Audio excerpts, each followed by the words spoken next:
Souvent, il faut déjà avoir pas mal travaillé sur soi pour savoir d'où te vient cette rage d'accomplir et pourquoi avec un grand P, tu te lèves sans forcer tous les matins. Alors je dis sans forcer, mais on s'entend, hein, évidemment, c'est normal, c'est pas facile tous les jours. Et justement, c'est tout l'intérêt du pourquoi, mais on va y venir après.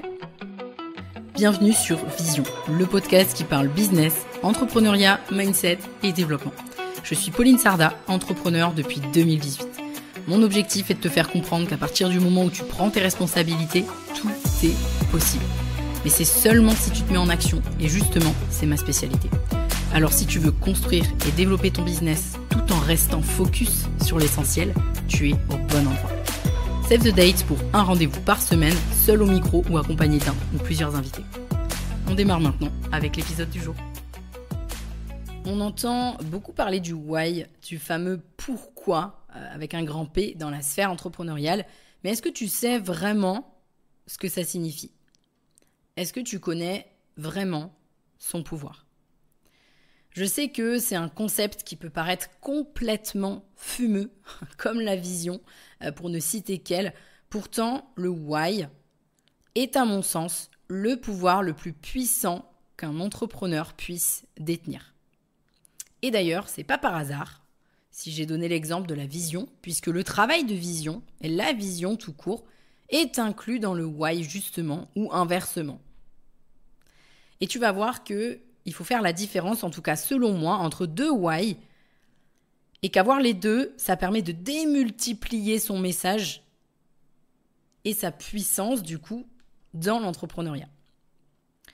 Avant de partir pleinement sur l'épisode, je te recommande de bien rester jusqu'à la fin puisque j'ai invité des entrepreneurs à venir s'exprimer sur le sujet, sur leur why. Et je pense que c'est intéressant que tu les écoutes. Alors, le why de l'entrepreneur, ça fait référence à la raison profonde qui motive un entrepreneur à créer et à développer son entreprise. Le concept, il a été popularisé par Simon Sinek, qu'on ne présente plus, dans son livre intitulé « Start with Why ». En français, commencer par le pourquoi.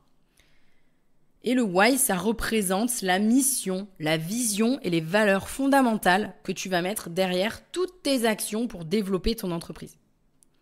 Finalement, il s'agit de comprendre et d'articuler la raison pour laquelle tu fais ce que tu fais, pourquoi tu te lèves tous les jours, mais au-delà de simplement gagner de l'argent. Et c'est pour ça d'ailleurs que c'est, à mon sens en tout cas, plus difficile de le déterminer si au moment où tu m'écoutes, tu es en phase de création d'entreprise, comme la vision. Mais je reviendrai peut-être dessus après. Une fois que tu as déterminé ton why, c'est une sorte de boussole interne qui guide toutes tes décisions stratégiques, ta culture d'entreprise, tes relations avec tes clients, avec tes partenaires, etc. Mais surtout, je veux vraiment être clair sur un truc. Si au moment où tu écoutes cet épisode, tu ne sais absolument pas pourquoi tu es entrepreneur et ce que tu veux porter comme message ou comme mission, vraiment sois complètement OK avec ça. 1, c'est un travail à faire. 2, ça peut prendre un peu de temps. Et 3, ton why, il peut évoluer et tu peux l'identifier aussi en travaillant sur toi. Et d'ailleurs, il faut travailler sur soi pour identifier son why. Mais quand on est entrepreneur, travailler sur soi, c'est quasiment ce qu'on fait tous les jours parce que c'est vraiment, ça fait partie du process, quoi. Et donc, j'espère vraiment que c'est quelque chose que tu fais déjà. Maintenant, qu'est-ce que j'entends par ces deux fameux why ? Je pense que tu m'as déjà entendu en parler sur le podcast, notamment sur les épisodes table ronde, mais on va souvent oublier de distinguer le why que j'appelle personnel et le why que j'appelle à mission. Le plus dur, c'est souvent de trouver celui dit à mission. Je vais mettre des guillemets. Et je sais que beaucoup d'entrepreneurs sont mal à l'aise avec ce why à mission parce que si tu m'écoutes et que tu as la sensation de ne pas avoir de why à mission, tu as parfois la sensation de te dire « Ok, mais en fait, est-ce qu'on peut être vraiment entrepreneur si on n'a pas de why à mission ?» Et je sais, je l'entends beaucoup.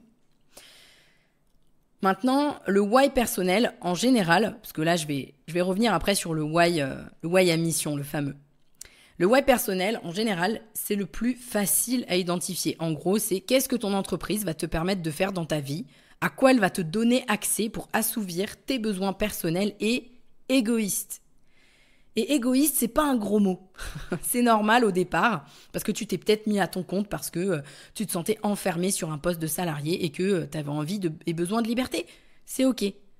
Peut-être que tu t'es mis à ton compte parce que tu sentais que le salariat, ça pourrait jamais t'offrir les moyens de voyager autour du monde quand tu veux. C'est OK. Et peut-être que tu avais juste envie d'avoir un emploi du temps flexible pour pouvoir élever tes enfants. Et c'est OK aussi.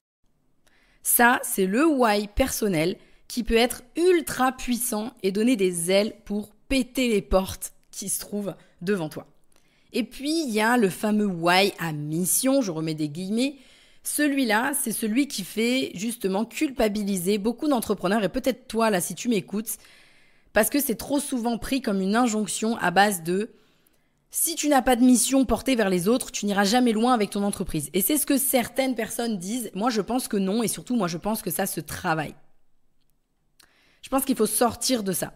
Parce qu'avant de trouver ton fameux why à mission, en général, il te faut plusieurs années d'entrepreneuriat. Peut-être que pour certains, ça ira plus vite. Mais il faut travailler sur soi. Il faut aussi passer la première marche de la pyramide de Maslow, à savoir gagner ta vie avec ton business. Et si t'es pas à ce moment-là, là où tu m'écoutes, tu ne vis pas encore de ton business, c'est OK. Si au contraire tu vis déjà de ton business, peut-être qu'effectivement ça peut être intéressant quand même de te pencher dessus. Je parle souvent de vision. Et à mon avis, c'est beaucoup plus difficile d'imaginer qui tu veux être et la vie que tu veux avoir dans 5 ans grâce à ton entreprise si tu n'as jamais généré 1 euro avec ta boîte. Pour la mission, pour le why du niveau 2, si on veut, je pense que c'est la même chose. Souvent, il faut déjà avoir pas mal travaillé sur soi pour savoir d'où te vient cette rage d'accomplir et pourquoi avec un grand P, tu te lèves sans forcer tous les matins. Alors, je dis sans forcer, mais on s'entend, hein, évidemment, c'est normal, c'est pas facile tous les jours. Et justement, c'est tout l'intérêt du pourquoi, mais on va y venir après. Je vais quand même ouvrir une parenthèse pour juste expliquer ce qu'est la vision, parce que j'en parle beaucoup, mais je sais que c'est un concept pas toujours bien compris. La vision, ce n'est rien de compliqué, c'est ni plus ni moins la vie que tu veux avoir dans tous les domaines de ta vie, dans 3 à 5 ans. L'exercice de vision, il va te permettre quelque part de te connecter à tes rêves et à tes besoins les plus profonds et de construire l'entreprise qui te permettra d'atteindre cette vision. Mais surtout, et aussi et surtout, de construire l'entreprise qui ne fait pas barrage à cette vision. Parce que l'erreur que beaucoup d'entrepreneurs font, c'est d'écouter leurs ambitions pro tout en délaissant leurs envies personnelles. Et le problème, c'est qu'il y a un moment donné où ça crée de la frustration et de la démotivation aussi. Et cette vision, de toute façon, elle va évoluer. Elle va se travailler régulièrement. C'est pas en mode tu poses quelque chose, c'est gravé dans le marbre et tu fais que ça toute ta vie. Hein. C'est pas ça la vision. Ce qu'il faut retenir ici, parce que je vais pas m'étendre sur le sujet, sinon podcast vision direct, ou en tout cas on fait un podcast que sur ce sujet-là, c'est que la vision va ensuite te permettre de poser la roadmap qui te permettra justement de l'atteindre. Et dans cette fameuse vision, quand on la travaille en profondeur, on se demande aussi quelle est notre mission. Et c'est de ça un petit peu dont on parle aussi aujourd'hui. Enfin, un petit peu, c'est de ça dont on parle aujourd'hui. Parenthèse fermée. Maintenant que j'ai dit tout ça, on va s'intéresser au pouvoir du why et pourquoi justement le fait de l'identifier va transformer tes résultats. D'abord, premier point, il va inspirer et mobiliser. Le why, c'est une source d'inspiration et de motivation pour toi en tant qu'entrepreneur, mais aussi pour toutes les personnes qui vont partager le chemin avec toi. Les freelances avec qui tu travailles, les partenaires avec qui tu vas collaborer, les salariés si tu en as à un moment donné, ton équipe. Le fait de pouvoir le partager va non seulement te donner de la force à toi, mais va aussi en donner aux personnes qui t'accompagnent sur le chemin de la vision. Et ça, c'est le premier ingrédient d'un ou d'une leader qui inspire parce qu'elle sait où elle va, il sait où il va et il sait ce qu'il fait et il sait le transmettre. Deuxième point, ton why, il va t'aider à te différencier. Ton why, ça peut être un élément clé de différenciation sur ton marché. Parce qu'en exprimant ta mission et tes valeurs fondamentales de manière authentique, en tout cas de la manière la plus authentique possible, tu peux te démarquer de la concurrence en créant une connexion émotionnelle avec tes clients et peut-être aussi avec la communauté que tu crées, si tu es dans ce cas. Les gens, de façon générale, de toute façon, ils sont beaucoup plus enclins à soutenir et à s'engager avec des entreprises dont le why résonne avec leurs propres valeurs. Et c'est pas qu'avec les mots que tu peux le transmettre. En général, un why, ça se transpire aussi quand il est fort. Troisième point, le why, c'est un outil puissant pour la prise de décision stratégique, tout comme la vision, puisque comme je te le disais, la vision et la mission se travaillent en général ensemble. Le why, il agit comme une boussole qui guide tes décisions stratégiques. Parce que quand tu es confronté à des choix difficiles et des décisions tout court, ça t'aide à garder le cap et à prendre des décisions cohérentes avec tes valeurs et ta vision à long terme. Résultat, ça évite de te disperser ou de t'éloigner tout simplement de ton objectif initial. Donc en gros, ça te permet d'être focus. J'arrête pas avec ce mot. je rigole parce que vraiment j'en parle partout. Mais oui. Exemple très simple, il y a 3 ans environ, au moment où j'enregistre en tout cas ce podcast, j'ai élargi de manière totalement consciente et stratégique mon positionnement. Et à ce moment-là, on me proposait encore pas mal d'interviews liées à mon ancien positionnement.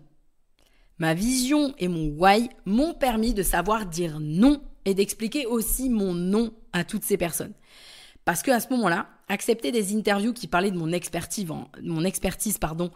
entre guillemets passée, ça allait pas dans le sens de ce que je voulais amener à ce moment-là. Ça amenait pas dans le sens de ma vision. Et on va dire que ça m'aurait plutôt fait reculer de ma vision. Perdre du temps, quelque part.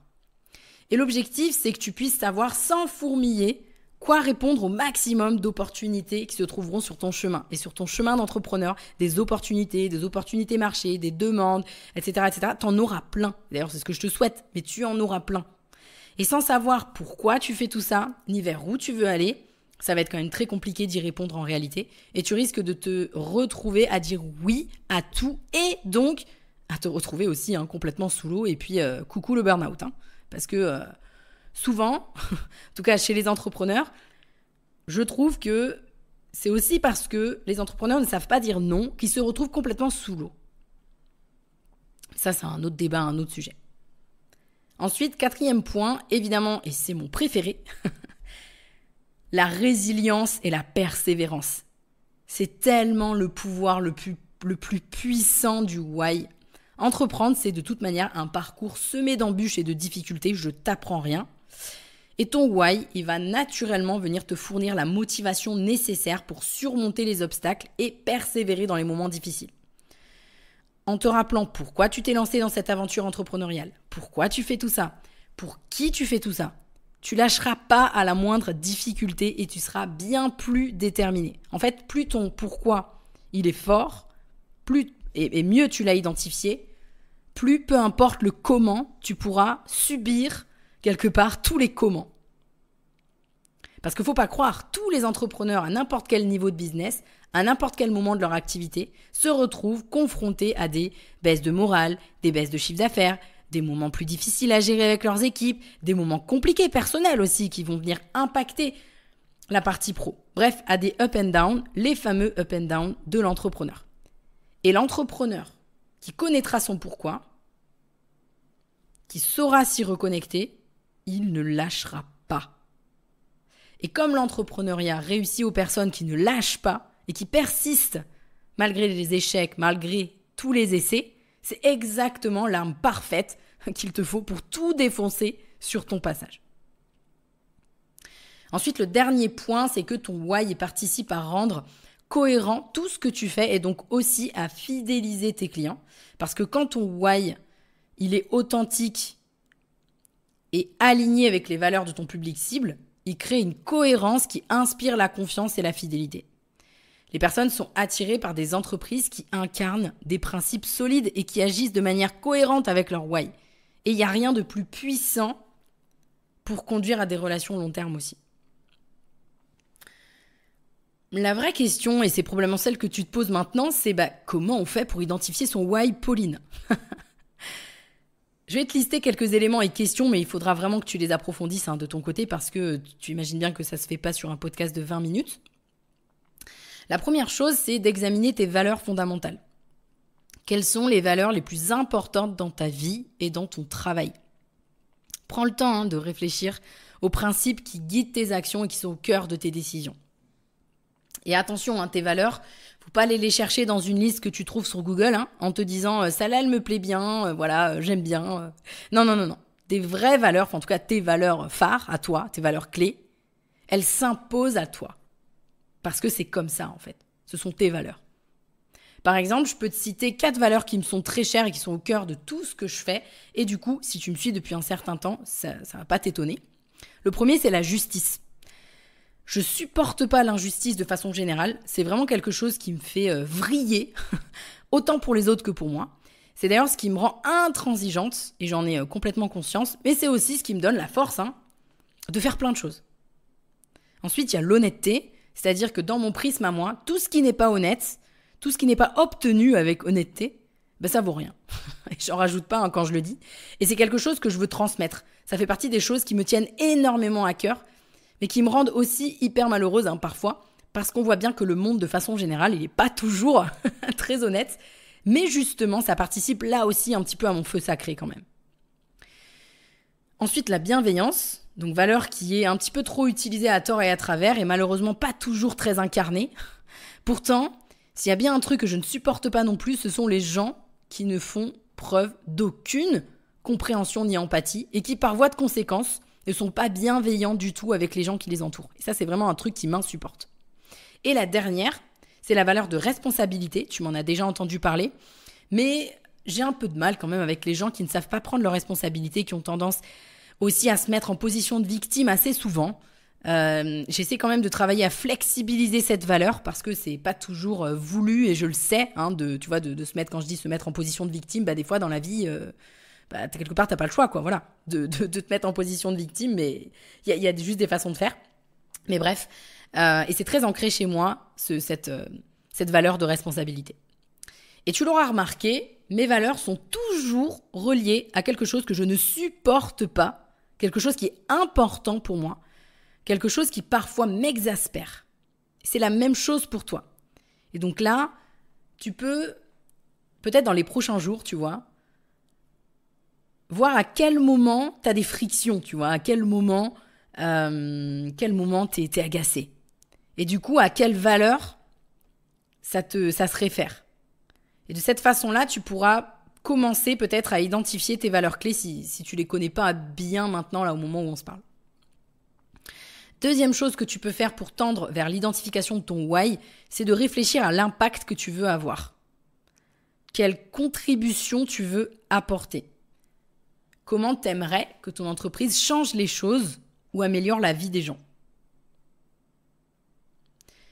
Troisième chose, et pas des moindres, parce que le why est systématiquement lié à ton histoire, c'est celle d'explorer ton histoire personnelle, tes expériences et ton parcours, parce qu'ils peuvent souvent révéler des indices sur ton why.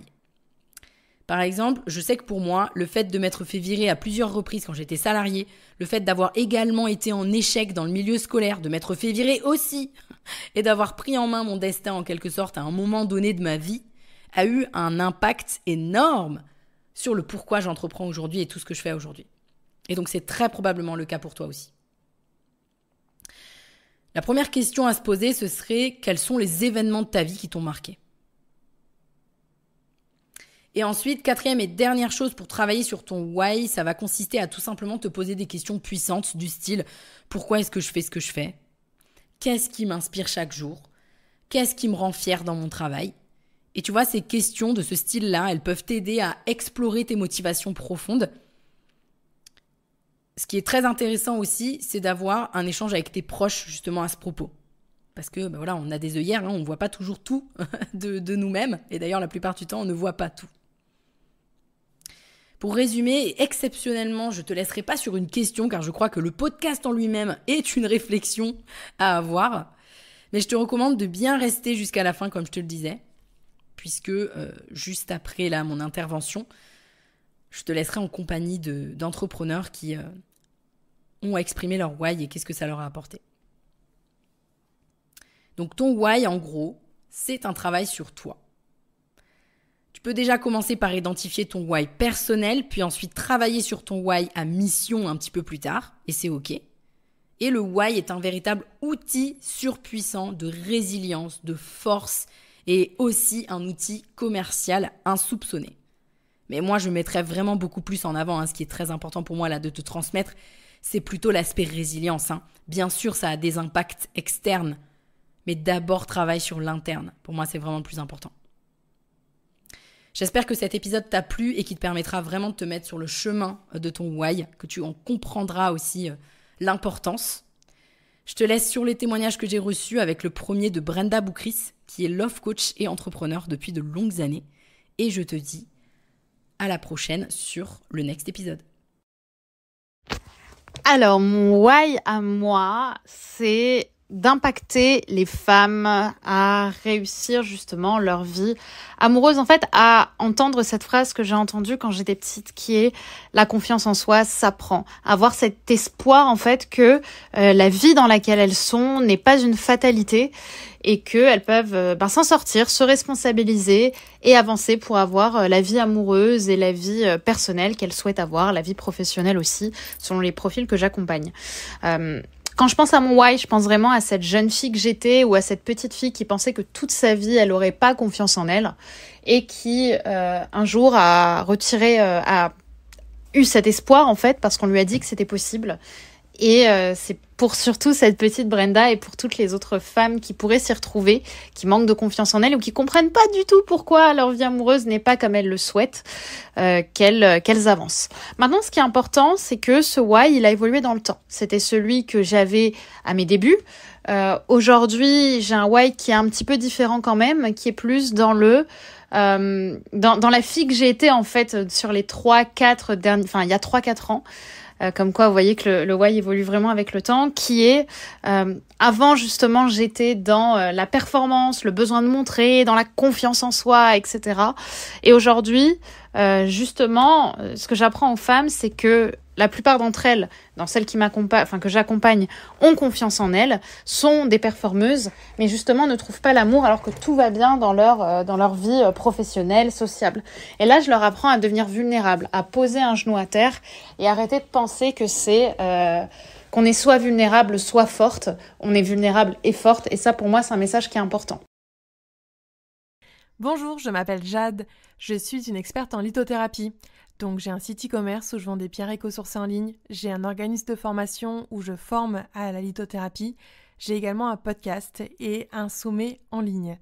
Alors moi, le why, il est hyper important. J'ai un why perso et un why pro et les deux se complètent parfaitement. Et pour les différencier, je parle souvent de vision et de mission. Ma vision à moi, c'est que nous les êtres humains, on est un peu tous tordus et que si on allait tous un petit peu mieux, on pourrait se porter les uns les autres et il y aurait moins de meurtres, de viols, de choses comme ça. Et la manière dont je réalise cette vision-là, c'est par la mission des pierres. Je pourrais le faire d'autres manières, je pourrais avoir d'autres missions. Moi, j'ai choisi de le faire par les pierres parce que c'est quelque chose qui m'a parlé dans mon chemin personnel aussi. Alors, qu'est-ce que ça m'apporte dans mon quotidien ? En fait, le fait de savoir exactement où je vais, de savoir pourquoi je le fais, déjà ça m'apporte beaucoup de motivation parce que c'est un métier passion. Je me lève le matin pour faire ça parce que j'ai vraiment envie de le faire et que ça vibre fort quoi. C'est comme ça, je ne le ferai pas avec les pierres, je le ferai d'une autre manière dans tous les cas. C'est hyper fort pour moi. Autre chose, le fait d'avoir cette clarté dans ce que je veux faire, de ce que je veux atteindre, ça m'a permis de construire une entreprise à plus grande échelle que moi. C'est-à-dire que là, même si j'ai déjà Oda, j'ai déjà l'école des pierres, je sais exactement où je veux aller, je sais quel est mon prochain pilier, je sais ce que je veux accomplir. Et en fait, du coup, c'est comme si la route était tracée devant moi. Je ne sais pas encore exactement quand ça prendra forme, je ne sais pas encore quand est-ce que je vais avancer sur ce pavé-là, mais en fait, je sais qu'il existe et je sais où je veux aller. Et du coup, ça me permet vraiment d'avoir énormément de clarté sur le chemin que j'emprunte, les décisions que je prends, de savoir si ça correspond à ma vision ou pas, si ça va m'amener sur ce chemin-là ou si ça va me faire dévier en fait. Et ça, je trouve que c'est hyper important pour pas se perdre parce que souvent on peut avoir le syndrome de l'objet brillant. Moi j'appelle ça du papillon de nuit qui va avoir une lumière. Ah, on va faire ça et on peut se perdre très facilement. Et ça permet de rester focus. Je pense que c'est un terme que tu vas aimer, Pauline. Ça permet de rester hyper focus. Et aussi, il faut pas se mentir, ça donne la niaque parce que quand on sait exactement où on veut aller, quand on voit la beauté de ce qu'on a envie de construire, qu'on est sûr qu'on l'a planifié, en fait, c'est tellement plus fluide d'y aller, mais c'est aussi tellement plus motivant parce qu'on a juste envie d'y arriver, quoi. C'est une course, mais c'est une course pour soi où on est notre propre patron, c'est nous qui faisons les règles en fait de la course et ça, c'est juste magnifique. Donc voilà, plein de gros bisous à tous. Je m'appelle Benjamin Nérial, je suis le créateur du programme d'accompagnement Osons briller, un programme de développement personnel sur la confiance, l'estime et l'affirmation de soi pour les personnes qui sont un peu inhibées et qui rêvent d'exprimer, de partager leurs talents, leur art et leurs compétences au reste du monde. Pourquoi je fais ça ? Le why, le fameux why. En fait, je crois que j'ai toujours eu une passion pour l'émotion de la peur psychologique et surtout de comment on la transforme. Ce goût du coup pour le déconditionnement, pour aller explorer des zones en dehors de notre zone du connu, du confort. J'ai toujours eu un goût pour la transmission. Mais depuis petit, depuis le collège, quand je comprenais un truc, j'aimais bien l'expliquer à mes camarades. À mon avis, il y a quelque chose en moi, de profondément en fait connecté avec le fait que quand je vois quelqu'un qui s'émancipe, qui se révèle, ça me rend heureux, ça me fait kiffer, j'aime ça. Et moi, je suis un jouisseur de la vie. C'est-à-dire que la vie n'a de sens qu'à un moment donné, si elle est agréable. Donc j'ai toujours fonctionné par passion. Mon premier métier, ça a été de travailler dans le monde du cheval. J'ai été cavalier de concours hippique, et puis après comportementaliste équin, c'était ma passion. Puis hypnothérapeute, formateur en hypnothérapie, comédien également en parallèle, donc comédien humoriste. Et toujours quand on me demande à la base le pourquoi tu fais ça, en fait la réponse elle est toute simple, c'est parce que j'en ai envie. Donc au départ, et ça je peux pas expliquer d'où ça vient cette envie, au départ j'ai envie, du coup je me l'autorise, et après les choses prennent du sens. Et le chemin de vie, que ce soit pro, perso et les moments où ça s'entremêle, après ça s'éclaircit. Mais au départ, c'est une envie. C'est une envie de prendre du plaisir, mais plus que du plaisir, c'est une envie de réalisation, de sentir que je suis utile, que les jours se suivent et me surprennent. Je crois que derrière, c'est se sentir vivant et relié. Merci à toi d'avoir suivi cet épisode. Si tu l'as apprécié, je t'invite à me laisser un avis 5 étoiles sur la plateforme d'écoute sur laquelle tu te trouves, ou mieux encore, à le partager à quelqu'un de ton entourage qui aurait selon toi besoin de l'écouter.